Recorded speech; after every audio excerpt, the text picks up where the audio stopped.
Welcome in to Real Talk Wrestling. I am just checking and sharing the show on social media so you can join the conversation. To everybody that wants to join in, we're talking John Cena, Saturday night main event, some controversial stuff going on. And as usual, we got something to say about it.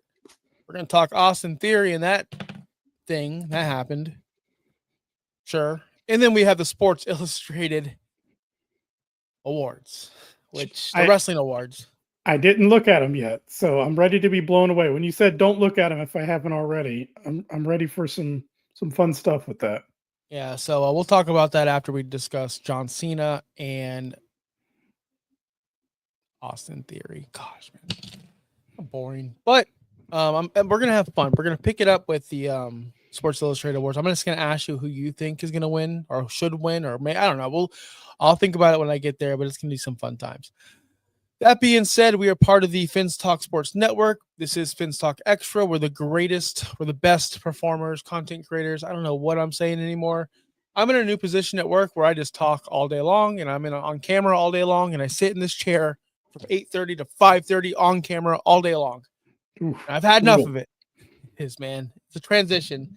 Hopefully it gets a little bit easier. But let's talk about pro wrestling, man. Saturday night was a big night for wrestling. I don't know the numbers or how many people watched it or how many people viewed it live, but I will say this, I did not watch it live. I'm sure you did not watch it live. No, actually, I did end up watching it live, believe it or not. Right on. Saturday, I think I went to Chili's with my daughters. Took Violet out for her birthday. You had a birthday last week as well. Happy birthday to you. Thank you. Got home. I'm like, I'll watch it tomorrow. Tomorrow came. I spent my day changing my brakes on my Mustang. And then after the Mustang brake change, I spent the rest of my day at the mall with my two teenage daughters, and they spent all my money. And by the time I got back home, I was able to watch 30 minutes of football and then get back on the grind and take, just things. And then Monday happened. Well, Sunday, everyone's already texting me. No one spoiled anything. Just full disclosure. I am so good at not going on social media, not checking anything. I still don't know if Ted McMillan is going to play, and I have him ranked as my wide receiver one of the week because he's playing the Bucks. I still don't know because I have not been able to check anything. So people are like, how are you so good at not knowing? It's easy, people. Just disconnect. Act like you're in the 90s again. It's fun. It's awesome, actually. So I had no idea what happened. I had multiple people text me. I need your opinion on this. I need you to tell me. I need you to watch it. So since I always wake up at 2 a.m., 3 a.m., 4 a.m., 5 a.m., like clockwork every hour, at 4 a.m., I said, Monday morning, 4 a.m., I said, I'm going to watch Saturday Night Main Event before work. Why not? I did. I fast forwarded through the first three matches.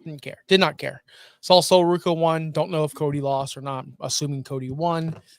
The people on Saturday night I was hosting the show with, Adrian, love Adrian from the Rainy Day podcast, and Bobby, they thought for some reason Obafemi was going to win, which is laughable. But I'm going to be the one laughing or laughed at if he won. Did we know who won that match? I didn't watch it. I don't remember. I was watching for the main event like everybody else. Exactly. And then we had the tag team match, which I fast forward through. The main thing I wanted or only cared about was the John Cena match. So, with that being said, I'm going to let you go because I talked enough and I need to take a drink. All right. So, the match itself, I mean, it went, I think, a pretty good distance. We knew it was kind of the final match. The crowd was super into it. You had your standard, a lot of like false finishes, a lot of finishers in there. Felt very much like a high profile pay-per-view match. It was good. It was a good fun match.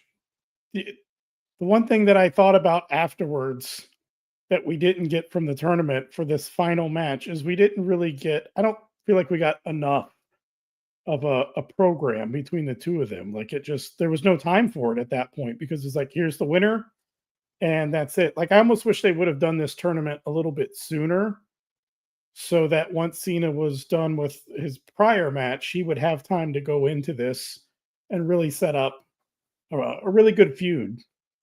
So I did feel like that part of it was lacking, but I took it for what it was. It was a fun match.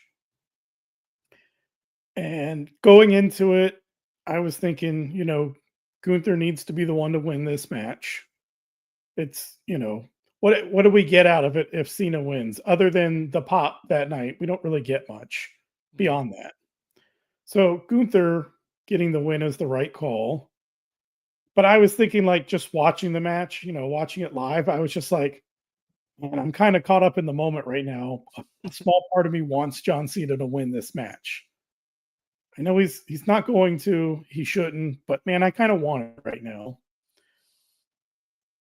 And then we made it to the end of the match, and this is, I think, something we'll go about in depth. And I'm really interested to hear what you think about it. But the ending just left everyone deflated. Like, Gunther wins by tap out. I'm fine with Gunther winning.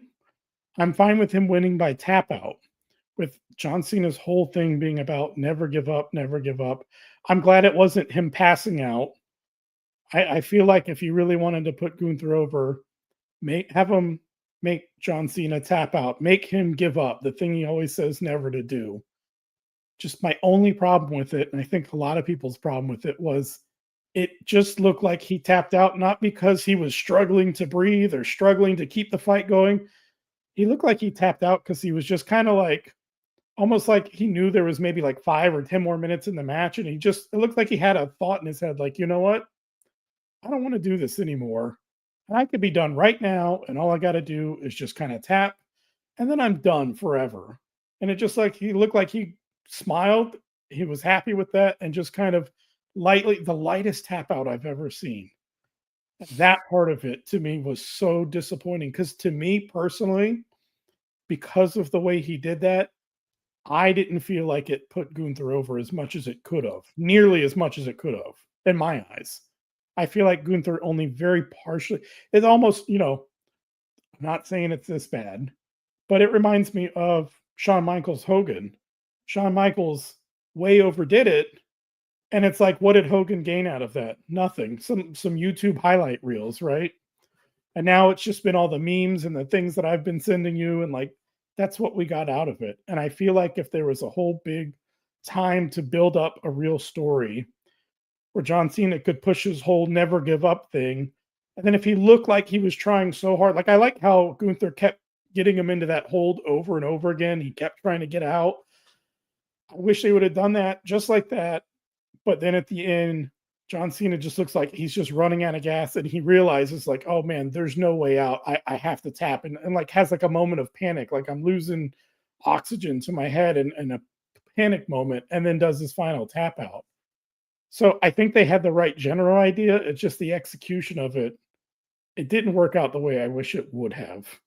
I see where the potential is at there.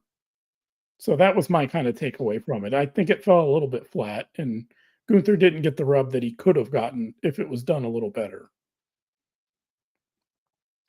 That's fair. What you said was fair. I thought you were going to go a different route.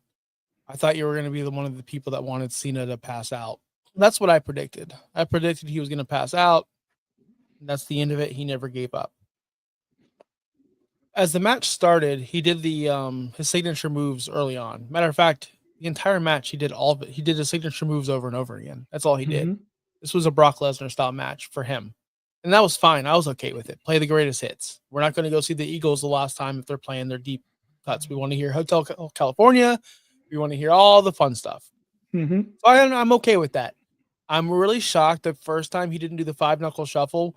Dude, the camera zoomed in so close on him. I thought he was going to do it, hit the ropes, and then boom, chop from Gunther. Like, that would have been such a chop out of nowhere. Great moment, but it never happened, which that's small. Let's fast forward to the end because the whole match was fine. Mhm. Now you saw, like, oh, Gunther's putting the stairs next to the announce table. Gunther's whoever sets up the equipment, the furniture is the person that usually goes through them or gets used because they're setting up the way they want it to be. That's the Yep. way it should be. So So yeah, because then you can't blame the other guy if you get hurt because it isn't yep. set up right.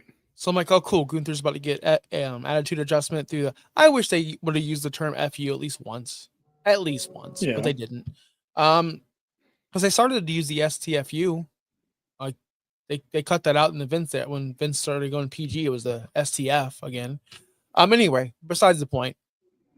Fast forward to the end where he was getting choked out constantly and escaping constantly. That was genius. That was great. You nailed it, Chris. You texted me and like I'm curious to hear your thoughts, and I'm like, it was great. I actually liked this match. I liked the way it ended. I liked that he tapped out. I liked it. Because that just tells me there's no coming back. If he would have passed out, you leave a door open for his return. I never gave up. I never truly gave up. That was him telling the audience and himself, I'm done. Like, I'm done. I'm tapping out. It's it. It's over. I Mm-hmm. think the smile he tried to do, because I do know, I not know, I can see that the smile was meant to be there. But I think the smile was supposed to be of, I'm at peace. This is the end. I can't beat this guy. I'm finally giving this up. This is it for me. And I'm at peace now. That's why I'm smiling. I'm happy.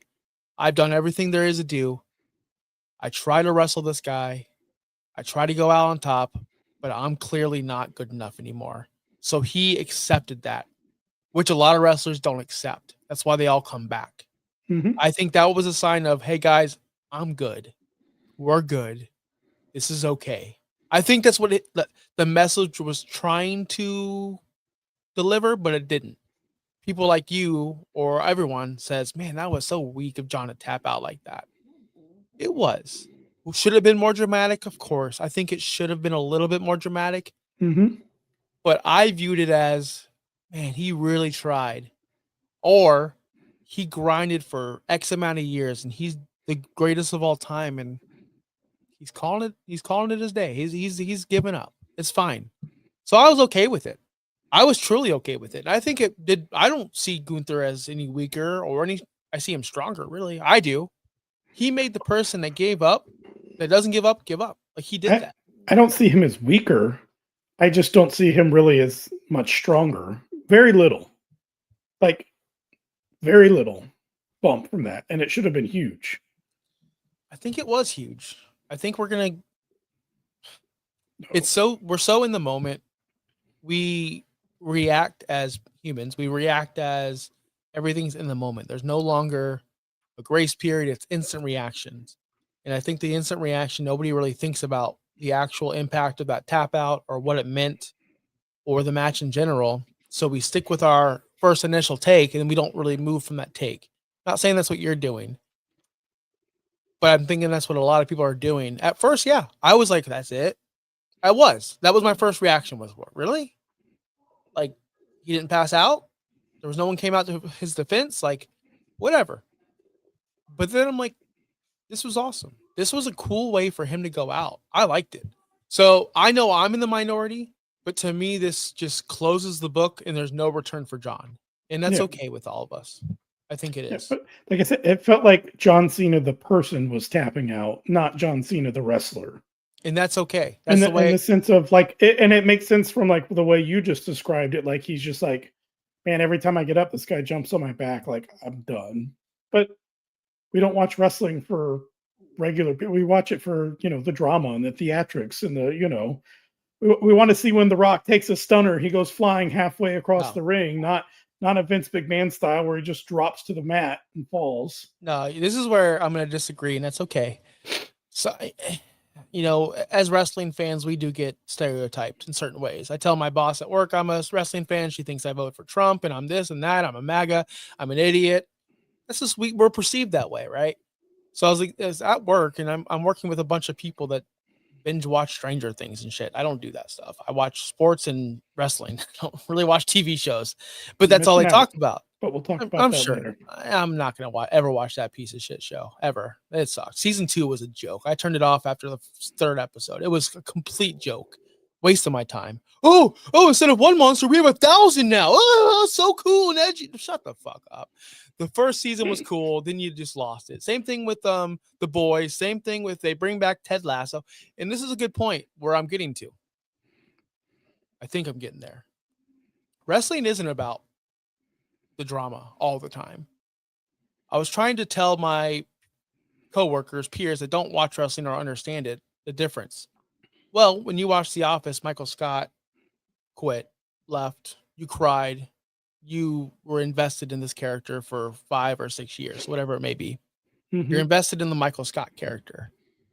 Wrestling gives us more than that. Not only are we invested in John Cena, the character, but also the human, because we do watch his interviews outside of wrestling. We do go to his, not us, but we do go to his meet and greets. When we see him out there, we don't go, John Cena is a different character because he is John Cena. That's his name. So I'll use Roman Reigns. When we see Steve Carell out there, we're not like, Michael Scott, no, Steve Carell. We know him as Steve Carell. When we see Undertaker, Roman Reigns out, we're not going, Mark Calloway. We're going, that's Taker. That's Roman. So their character transcends their TV show. They're more than their TV character. They're someone we grew up watching, we appreciate. You said it best yourself. We don't like Cody Rhodes, the character. We love Cody Rhodes, the person. That's And who that's I the was just gonna difference. say. That's the difference between wrestling, as it's a TV show, it's a weekly episodic television show. But that's the difference between us watching wrestling weekly, which I get made fun of all the time at work specifically. But what's the difference in you connecting with some girl that eats Eggos that has powers than me connecting with some wrestler who his powers is he Superman punches you and he can pin you 1, 2, 3. So there is a difference between the character and the person, and they blend together. And that's why I feel so passionate about wrestling, because I connect with them on the character level and the real life level, which we don't get that in entertainment. Really, we really don't. It's the only, I guess, source of media that happens. Like, am I wrong? I guess athletes, but honestly, Justin Jefferson, the players, you don't connect with that player because you can't do the things he does. I don't know. I don't know how to explain that, but I think pro wrestling is the only I think source of entertainment that has that. I think it happens at a deeper level there. I don't think it's the only one, but it maybe happens at a deeper level there. Like, you have the Swifties, right? And like, oh, Swifty, but like you don't really know her as a you might think you do, but you really don't. We Her, don't know no, these. because she's pretty private with her stuff, but there's with the things she wants to be private. But I feel like there's celebrities out there that you see what they're up to and what they're doing, and you feel like you know a little bit more about them, just not the majority. Whereas wrestling, it's probably the majority of the ones in the spotlight, actors and singers. It's probably just a small few that are there. That's why I said it's probably more with wrestling. It's not the only one that's like that, but it's just more like that in that industry. It's when I see Jason Momoa, I'm not saying, oh, it's Aquaman. No, it's Jason Momoa. You get what I mean? Like, if either way, let's move on past that, because I think I agree with you and I don't want to keep on nagging at it. So with John Cena smiling, I saw John Cena the person. I saw John Cena as in not the character who doesn't give up. I see John Cena as, I'm retired now. This Yeah, is retirement. That's what I saw it as. And I was okay with that. When I saw Ric Flair and Shawn Michaels, do you think that was Shawn Michaels the character and Ric Flair the, I'm sure that was Shawn Michaels the person who super kicked him. I yeah. truly believe that. That's why that moment was so special. And I really wish John Cena's moment was special, man. It's just I people get are what you're ragging saying on it. there. Yeah, he broke down. But it was he was having a hard time going through. I get it. That's a good comparison there. It's the same, but it just feels different. Because I don't know. I feel like Cena's always been so animated and so I don't know. I think we were just expecting more. I think a lot of people are mad that he lost. I And do. that's where a lot of the people are upset. But me, not personally. I just wish it went a little different. Or again, maybe it would have helped, like I said, if they had more time to build a story. And maybe if Gunther could have cut some promos like, I'm gonna choke you out. I don't want to pin you. I don't want to DQ you. I don't want anything. I want to break your will. I want to make it to where you realize that you can't get up again. You can't escape my grasp. I am going to make you choke out and I will break your will and I will end your career. Something like that, and then watch it play out and happen. And that's why I said maybe if there was more of a promo on the front end, it would have made that ending better. And then maybe I would have been more okay with it. But just for it to be all right, you're the tournament winner. Hey, John, I'm going to beat you.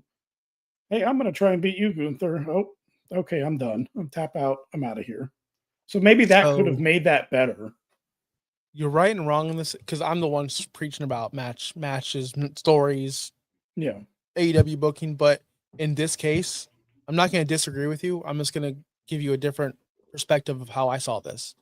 So we had Adrian on Saturday night from the Rainy Day Pod, and he's a huge LA Knight fan. He's like legit, like how I like Jericho, he likes LA Knight. He Okay. thinks LA Knight should have been in that situation. He thinks LA Knight's gonna win the Rumble. Like he doesn't see the burial that's happening. Like LA Knight should have won it. And I asked him simply, if LA Knight wins this match and he goes on and he wrestles John Cena, why? Well, because he deserves it. He's over.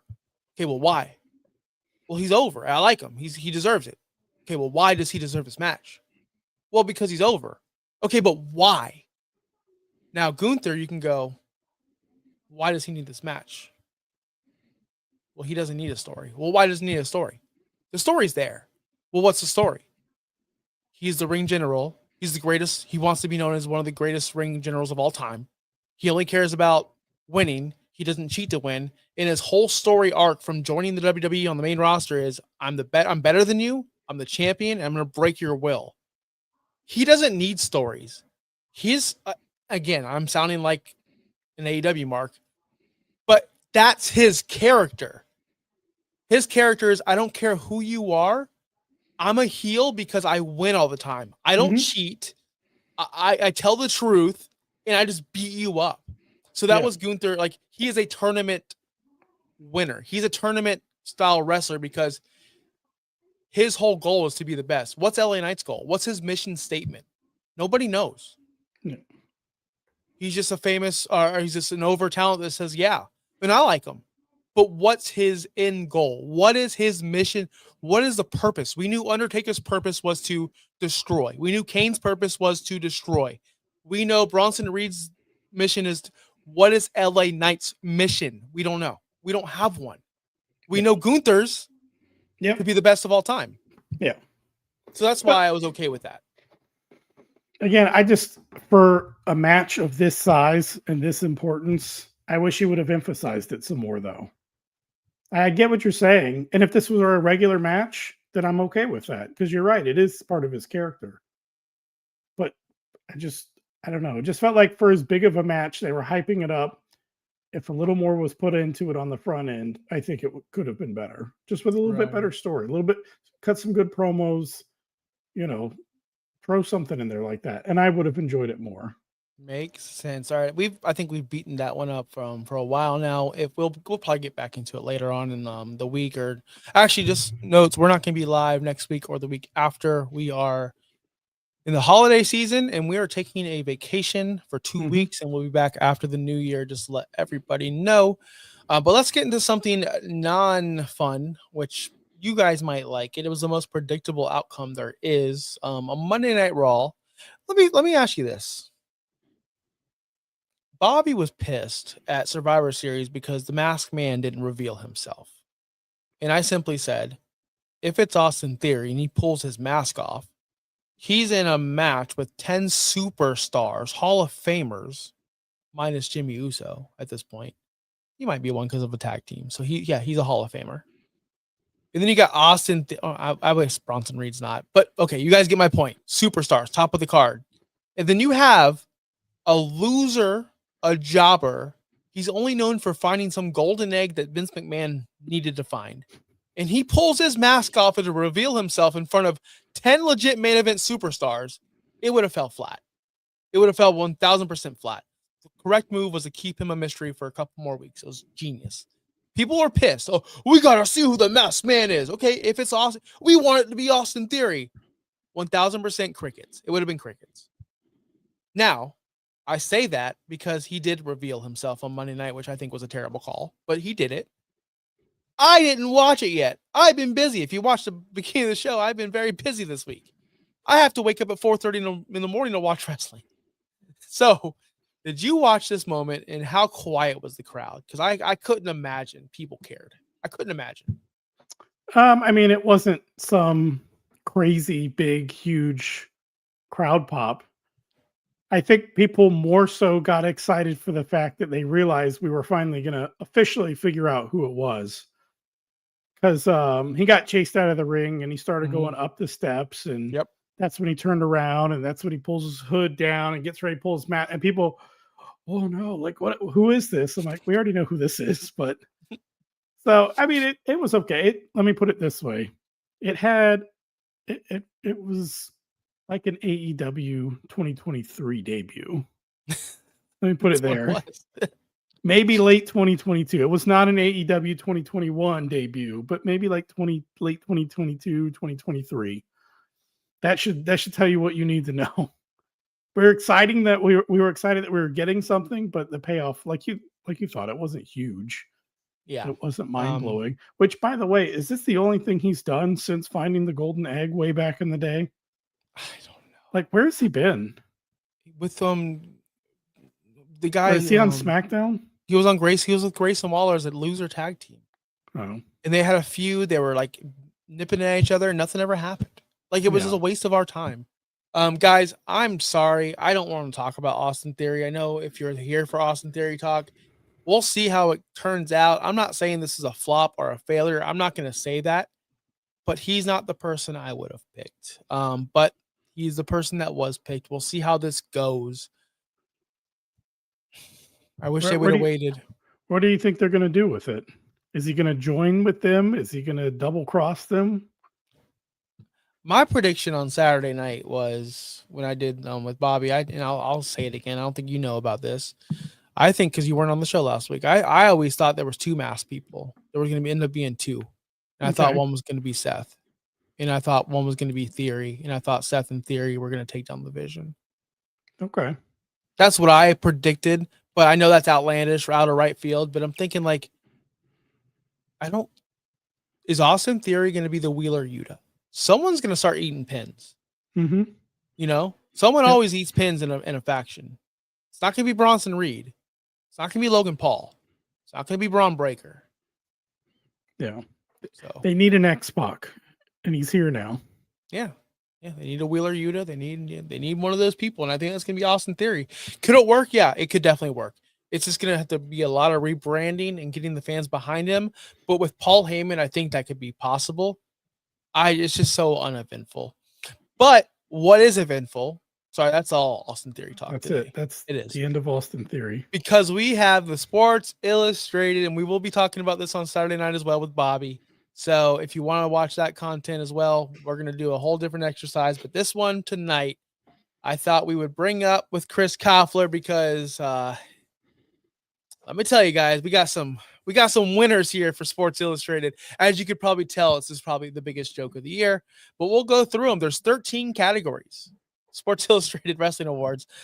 There was a panel of 9 writers who carefully considered all of the best matches, stories, promos, and performances from December 16th of 2024 to December 13th of 2025.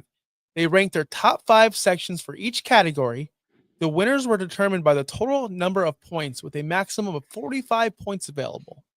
Now, I don't have I'm on official Sports Illustrated website. I don't have the losers. I just have the winners. They only listed the winners. Okay. Oh, they do have the runners up. Okay, cool. They have the runners up so we can compare. First one, I'm just going to go from the website, from the top to the bottom. And what I'm going to do is give you the category and you tell me what you think is, because I think you followed wrestling this year. I think you can somewhat piece this together of storyline of the year. Who won storyline of the year? What won storyline of the year? This could be a feud. This could be a match. I can tell you right now, runner-up. I'll tell you a third runner-up so you don't guess it. Just give you an idea. Because I have the runner-up and the second runner-up, I guess. In third place, Downfall of the Death Riders. I'll just put that there. That's the third best storyline of the year, according to Sports Illustrated. So you tell me what you think is the storyline of the year. I would think they would just put something like The Vision as the storyline of the year because it's WWE and it's one of their bigger stories for the second half of the year. Final answer? Yeah. We have 13 categories. We're not going to take too long. Heading into 2025, Hangman Adam Page found himself still in the midst of his own madness, created by his own obsessions for vengeance on Swerve Strickland. This led to a rivalry with his former mentor, Christopher Daniels, that saw Page end his friend's career in a Texas death match. I'm not going to read the rest of the paragraph, but storyline of the year goes to Hangman Adam Page's redemption arc that 200,000 people saw a week. Yeah. See, that's going to be tough if there's a bunch of AEW stuff since we kind of stopped following that. And we don't get our AEW minute anymore. Oh, we got an AEW 20 minutes coming up, buddy. This is all AEW? I'll finish it. Entering a rivalry with MJF, Hangman was able to find a desire to be the best again, not only to prove himself to be better than his rivals, but also to redeem himself for the fans. Page entered the Owen Hart Foundation tournament looking to regain the AEW World Heavyweight Championship. Well, they should have said the men's AEW World Heavyweight Championship if you want to be specific, like Adam Hangman Page is. So anyways, that was held hostage by Jon Moxley and the Death Riders. He won it at Wrestle Dream last year. So that was their storyline of the year. Not Division, not Cena. Cena came in second place. Adam Hangman Page beat out Cena's retirement tour. Legit. Nope. Cena's retirement tour was better. Sorry, buddy. Well, I don't know. I didn't watch AEW. I know Cena's whole retirement tour left more to be desired.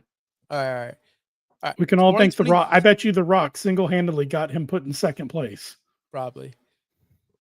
Rivalry of the year. I will give you the third place winner. Okay. CM Punk versus Seth Rollins is third place. Okay. So who do you think? Are we going to have more AEW? I mean, if it was the best story, then would it be Hangman and Swerve is the best rivalry? For 273 days, Jon Moxley had a stranglehold on the All Elite Wrestling World Heavyweight Championship. That was going to be my next guess. It's something to do with the Death Riders. Yeah. It's Hangman and Jon Moxley. Okay, so I had a half right. Yeah, you're half right. So that one best. Tony Storm and Mariah May came in second. CM Punk and Seth Rollins is way. Okay, all right, cool. Now this is a fun one. The third category, heel turn of the year. I don't want to give you anyone because it's not Cena, is it? I'm not going to tell you. You give me an Cena? answer. Let's go Cena. In second place, it's John Cena. Yeah. In first place, which I kind of agree with this, but I don't. Naomi. She won heel turn of the year. It was a great heel turn. I'm not going to lie. It was. And it probably, if she hadn't gotten hurt, it would have been even more worth it. But it was good. It was a good heel turn. I forgot about that one because we haven't seen her in so long. Yep. Not gotten hurt, gotten pregnant. So I'll just read the first paragraph or the first sentence. To answer an obvious question first, why didn't John Cena's heel turn win this award? Cena himself admitted in an interview with Chris Van Vliet that his turn wasn't the original plan and it was done simply to create a shocking moment for Elimination Chamber. And it followed up with 0 appearances from The Rock. Saw rapper Travis Scott help John Cena win his record-setting 17th title at WrestleMania 41. And then it was done. So, that's why I didn't win. But heel turn isn't the same thing as heel run. Sorry. Yeah, exactly. That's why I thought turn-wise, it was the most shocking one this year. The turn itself, not the run. Hey, but in 2024, they gave it to the New Day. Oh, you mean the heel turn that did nothing? Literally after their turn on Big E? Literally nothing? But they gave it to them last year. All right. Best on the mic. MJF? And he's not even a runner-up or a third place. Dang. So, you're in third place is Becky Lynch. I agree. She crushed it. She did. Her work now is great. Everyone's saying it. Her work now, this is the best Becky Lynch has ever been. I didn't tap out. I was waiting for help. Everything she's doing in this heel turn with in this heel run is great. Second place, Adam Hangman Page. And in first place, Whether it's in the ring, backstage, or on commentary, or during post-show press conferences, when timeless Tony Storm spoke during AEW programming in 2025, it was appointment viewing. And it's kind of true. Yeah, it was. She's definitely not the best on the mic, but definitely true. No, it was funny though. I remember seeing all the clips on Twitter and Facebook and stuff. It was must see TV. It was one of the bright spots of AEW this year. Yeah, I'm not going to criticize it. I'll criticize Hangman Page being second. Like, where's CM Punk? Where's Braun Breaker? He's really good. Where's Seth? Where's Paul Heyman? Paul Heyman. Yeah, I was gonna almost say Paul Heyman, but I'm like, I don't know if they would count him. I don't know if they're just counting wrestlers. We'll see. Best overall in the ring.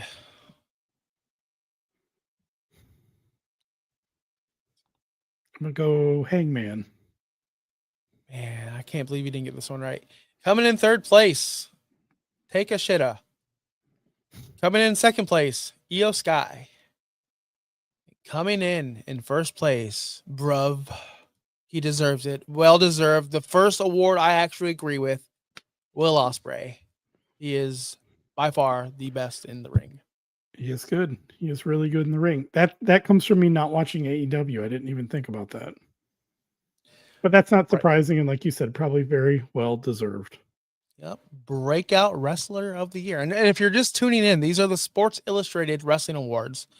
I'm reading straight from the Sports Illustrated SI.com. So, Breakout Wrestler of the Year. Of course, this person is going to be probably well known in houses nowadays. He's well known. He's a breakout star. You should know who this is, Chris.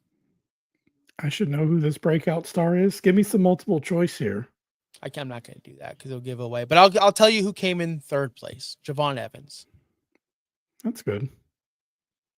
He looked good in his NXT match. Is it Braun Breaker? Are they considering this year his breakout year, or are they considering it more last year? In second place, Dominic Mysterio. Okay. And in first place, again, viewed by 200,000 people a week, member of the Don Callis family, Kyle Fletcher. Has he really gotten that much better? He has. If he got out of AEW and went to WWE, he'd be a superstar. Yeah. He is awesome. He is okay. Awesome. He's great. But I don't think he's breakout star of the year. Yeah. Who would you give it to? I think Dom already broke out like 2 years ago, so I wouldn't give it to Dom. I'd give it to Braun Breaker. Why his name didn't really cross my mind. I would give it to Braun Breaker easily. Yeah. But if it wasn't Braun Breaker, probably Bronson Reed. Okay. Who's gotten more? Because Braun Breaker was gonna be awesome no matter what. He was bred for success. Bronson Reed wasn't. He wasn't supposed to be in this position. He really worked his ass off to get there. I think he deserves. I think he's good, but I think Braun Breaker, more of a breakout star. Whenever I think the term breakout star, I think more of Braun Breaker right now than what. Of course, doing. I know, but I just especially with Seth gone right now, he feels like the biggest deal. He is. This one's a little bit difficult, so I don't think you're gonna get it. But comeback performer of the year. Comeback performer of the year. This is difficult. I'll give you the runners up because you're never going to guess the winner. Okay. Bandito, third place. Becky Lynch, second place. I know who's number one. Mr. Comeback himself, Roman Reigns. He made a record number of comebacks in a year. I mean, he's got to be comeback of the year, right? It's definitely not. It's Ilya Dragunov. No, okay. Yeah, it's fine. It is what it is. I haven't seen him. Because he's on SmackDown. Nobody watches. Nobody watches SmackDown. Okay. Yep. Oh, God, this is a joke. I didn't even see. I forgot about this one. All right, here we go. Oh, God, it's even bigger of a joke. Tag Team of the Year. Who, Chris, in your mind, deserves to be deemed Tag Team of the Year? Is it going to be Young Bucks? Because I know that would drive you nuts if it was Young Bucks. They are in second place. Okay, somehow. I got close. Somehow, some way, they are in second place. Yeah. Yeah, somehow. So who's number one? Is number one WWE? They wish. They wish. I mean, they all wish. They all wish. Honestly, they were all in WWE at one point. Yeah. FTR. Oh, okay. of tag team. Honestly, guys, tag teams stink. Like, I don't care about tag team wrestling, but there ain't no way. They've never been colder. FTR has never been colder. Yeah. Never. Nobody cares about FTR.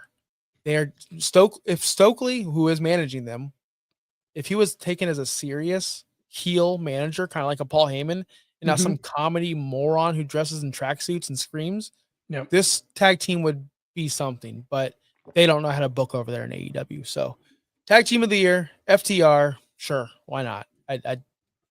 In third place was Brodito, which I actually enjoyed Brodito. You don't know who Brodito is? They're awesome. Nope. Bandito and Brody Lee. Okay. Brody Lee? Gosh, not Brody Lee. Brody King. Yeah. Remember? Yeah. Brody King. I was just watching highlights of Brody Lee in New Japan or in Japan, just a couple days ago. That's why that name came up. Match. Let me see how many more we got. We got match of the year. 1, 2, 3, 4, 5. We have 5 awards left, people. 5. And these are some big ones. So let's go into match of the year. Now, I understand we've seen a lot of matches this year and it's opinion based, but they have voted for match of the year. And I know that you're not going to get it because there's so many matches. So, with that being said, if you can name if it's a woman match or a male's match, I'll give it to you. As in, I'll say yes or no. And if you say AEW or WD, I'll say yes or no. So I'll give you those. So go ahead with your first question, our first answer. So is it a men's or women's match in your opinion? A women's match. It is a women's match. Because you haven't brought up anything about men's or women's until now. So that was clearly an indicator it was women's. Yep. It's going to be WWE. Yep. And it's going to be a triple threat. Yep. And it's going to be Rhea Ripley. Yep. And it's going to be Io Sky. Yep. And it's going to be Bianca. Yep. And I don't have a problem with that. No? I don't have a problem with that at all, actually. Second place is Bryan Danielson versus Will Ospreay at AEW. No, that wasn't last year. I'm sorry. Hangman Page versus Jon Moxley at AEW All In. Never saw it. Will Ospreay. Wait, was that a triple threat match? Hangman Page versus Jon Moxley. Oh, and then Hangman Page again versus Will Ospreay. Okay. So Hangman came close twice. Well, yeah, we'll see later on. Show or PLE or pay-per-view of the year. You'll never get this one. Well, if it's, does that mean it's an AEW one, like some random AEW one? AEW, yeah. But it's not one of their big 4 or 5 or whatever. It's a big one. Someone debuted here. So I guess you can just guess one of their big original 4 or big original 3. No, it was Double or Nothing. Okay. Yeah, who cares? Second place came WB Evolution was second place, and all AEW All in Texas was third place. Okay. So better than WrestleMania, better than all the overseas shows, better than all the. Sure. Here's the one that is the best one. And I already know you're going to guess it right away. So why not just give it to you off the bat? Congratulations, Toni Storm and Io Sky. You did well, but you could not compete with the women's wrestler of the year for the female side of things. She is the GOAT, so I understand why they gave it to her. Way to go, Rhea Ripley. 2025 was the year that Monet did, in fact, change everything.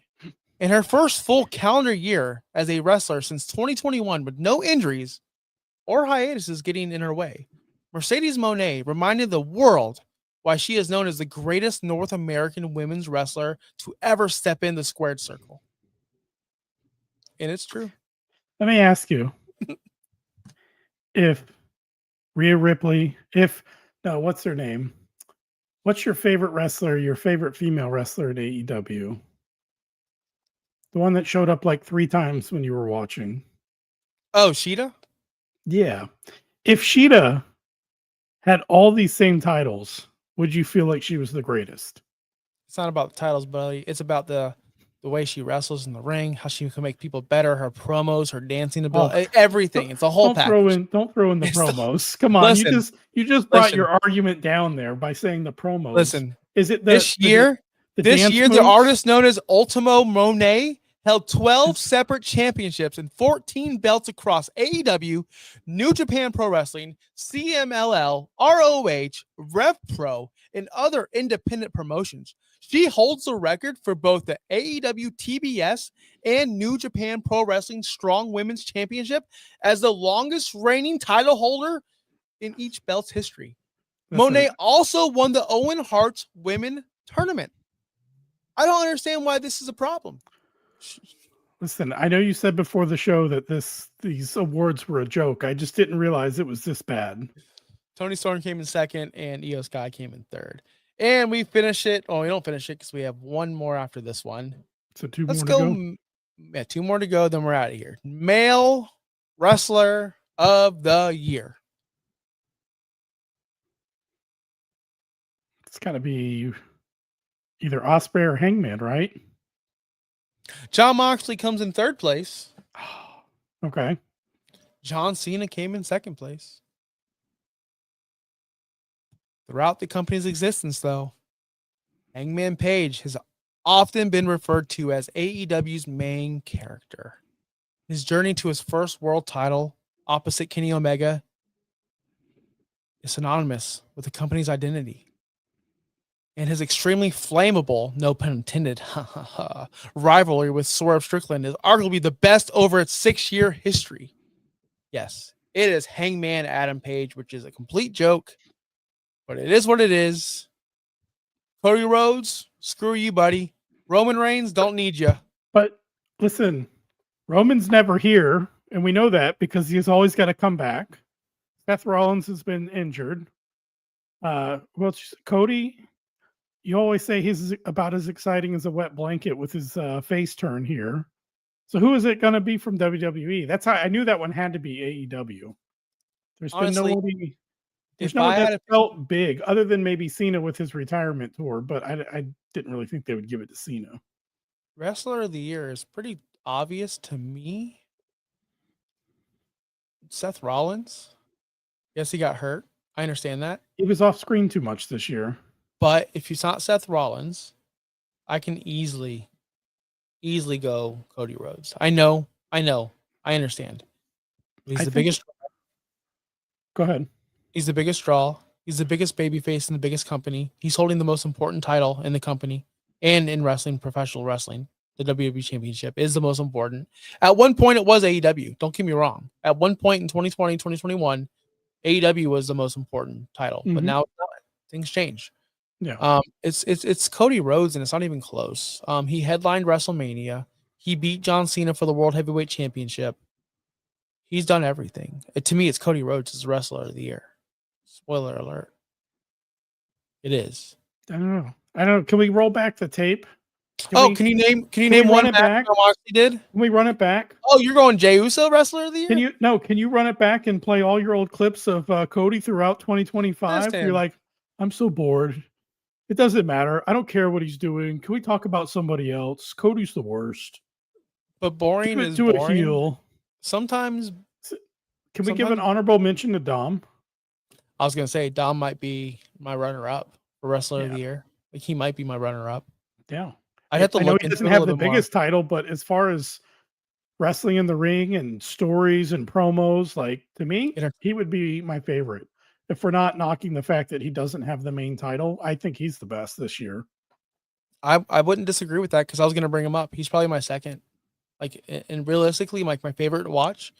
Honestly, when I watch Raw, I fast forward through a lot of filler, but I stop for Dom. I stop for Judgment Day, Liv, Roxanne, Raquel. I stop for them. Mm-hmm. I stop for the Usos still. I know I like Jey Uso. I stop for Gunther. I stop for the Vision. Other than that, I stop for Becky now. I used to not stop for Becky, but I do now. Other than that, I even fast forward through CM Punk sometimes. Like, I'm sick of this babyface crap. But I can see Dominic being Wrestler of the Year. Yep. And finally, Promotion of the Year. Who was the best promotion. Was it CMLL? Was it Rev Pro? Was it WWE? Was it TNA? By the way, I changed my breakout star of the year vote because this man, by the way, I know we're going to do our awards in January when we come back. When we take our 2-week hiatus, we're coming back with our award show. Full disclosure. So I'm just going to give this away. Say his name and he appears.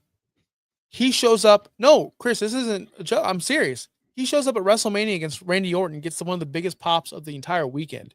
Mm-hmm. He shows up on WWE television now on Saturday Night Main Event against The Miz, and everyone knows who he is. How is he not breakout wrestler of the year? Let's be real. Yep. Like, let's be real.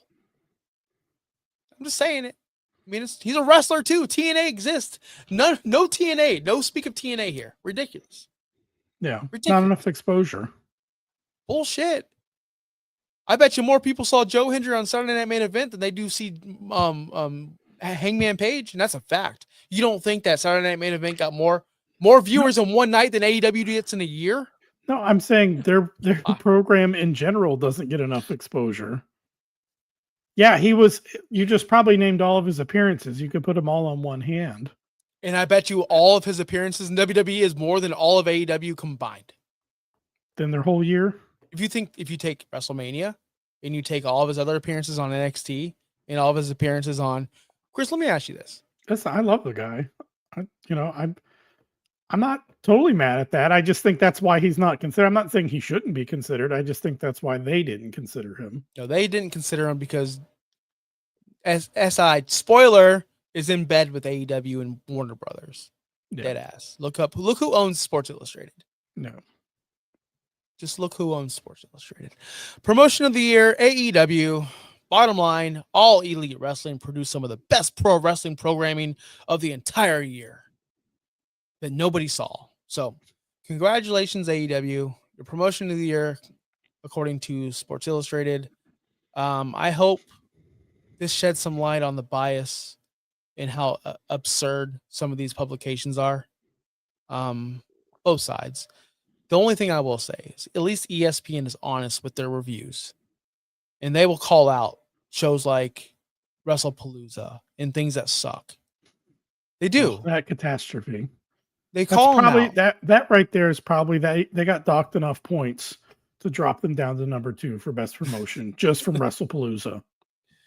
What a disaster.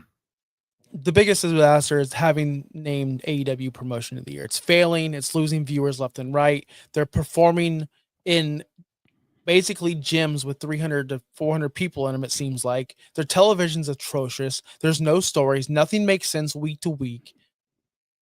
This just tells me that the company that is owned by the company that we assume has partial ownership of AEW, they're just trying to promote their program. And that's fine. I get it. But it's an embarrassment. Anyone that will read this SI article and go watch AEW on Wednesday night are going to be massively disappointed. The shows are a joke. Everything on that show is a joke. I still watch it and laugh. I laugh at all of them because they are a joke. It's embarrassing. So, and honestly, if you also want to talk about another breakout star, if you want to go in the AEW realm and you don't bring up Mark Briscoe, fuck you. You're an embarrassment. Mark Briscoe's done more this year than he ever has in his entire career on television, and he's broken out. He beat MJF. Really? Yeah, he beat MJF. MJF's last match on pay-per-view, he beat him. Yeah. Wow. Dude, they're pushing Mark. They're pushing him to the moon, and he deserves it.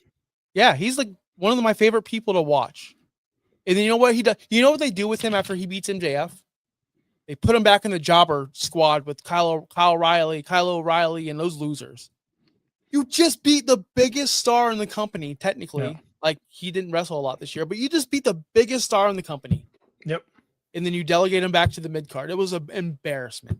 And I believe he's the TNT champion right now. I think he beat Kyle Fletcher in the last pay-per-view. That's what was always so frustrating. At our tail end of us watching AEW on the regular was they go and do something, and then the next week they ignore that it even happened.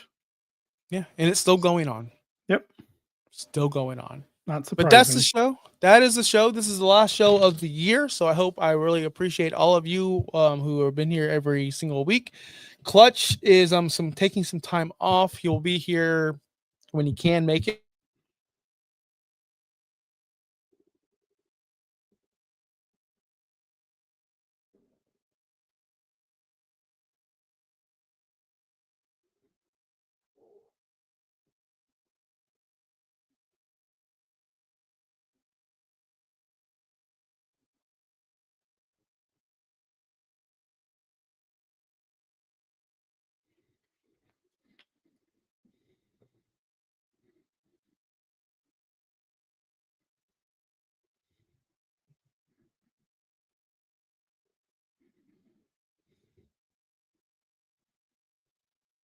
Well, that was weird.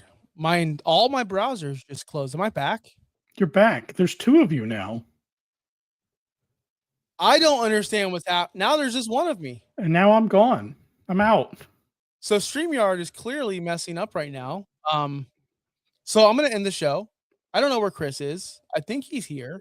I'm here in the back. Can you see me? I hear you, and I see. I'm hiding down in the corner over here now. Understand what's happening, but Chris is still here. I'm here, and I'm just gonna say that StreamYard is taking a vacation as well because clearly this doesn't make sense. So we're gonna end the show. Chris says he's on the stream, but he's not showing up. Thank you for being here. This is an AEW finish, brother. Like this is how more AEW can we get? That's it. Have fun. Merry Christmas. Happy holidays. Be safe out there. What the fuck happened?